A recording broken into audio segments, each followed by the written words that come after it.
Okay, so you go to coach, then you come back up here and you want to spend some time in Birmingham, meet these financial people. Then how did it transition from there? Yeah, so there were two parents that were in Birmingham, and they randomly reached out to me, and it's one of those like kind of like I attribute like meeting you, some other things to like God things that Yeah, happen, sure.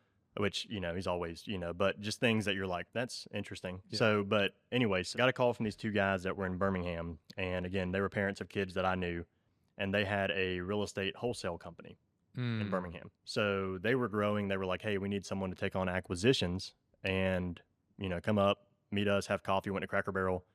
And they were like, let's see if it'll work out. And so I came up, met with them, and they pitched me on kind of what the model would look like. And it wasn't 2 months later, I was up in Birmingham working for them. So how long did you do wholesaling? So that was halfway through, I guess it was like October 2017 through October 2019. So Yeah, two so 2 years. years. What did you do day to day in this wholesaling business? So they already had the infrastructure set up. They had a CRM, Podio. Yeah, They had, yeah, still which uses I it. use Yeah, Podio now for yeah, my exactly. rehab business. Yeah, So they had Podio kind of built out the CRM, and they had an office manager, and they kind of had their infrastructure already for marketing, sending out mailers, doing things like that to right. bring in leads. Mm-hmm. So the model that we had when I came on board was we had company generated leads and we had self generated leads, self being me. Mm. So day to day, it was, we had an office manager that was answering the calls.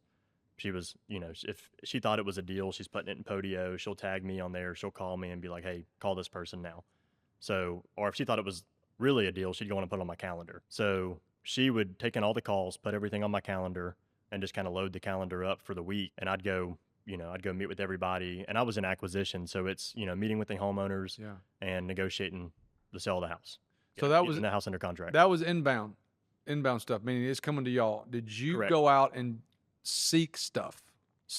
Did you seek finding these houses on your own? Yeah. So I wasn't, of course, they were doing all the mailers and things like Yeah. that. Anything I brought in was like word of mouth, posting on Facebook.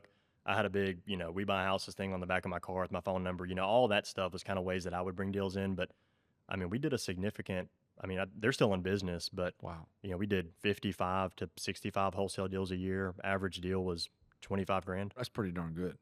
Eric Schaefer, I need to introduce you to Eric Schaefer. Eric was on our podcast not long ago. He's killing. He's a different level of wholesaling.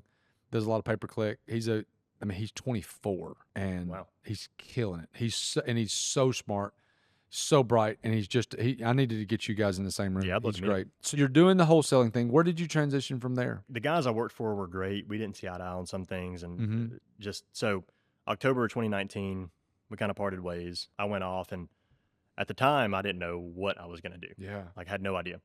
But about 4 months prior, I met a guy in a small group that was in medical device. And I was like, he does okay. His schedule's okay. Could probably do that and do REI. Okay. And so that was kind of, wheels started turning. And so in October, kind of split ways. And I was just like mountain biking a bunch for a Yeah. couple months. And I met a guy at the gym, actually. So his wife taught my wife Okay. in high school. So kind of had that connection. Yeah. And I met him at the gym. The husband met him at the gym, and he was an executive at Steris. Okay. Yeah. Town. So, well, actually, it was IMS before Steris bought him.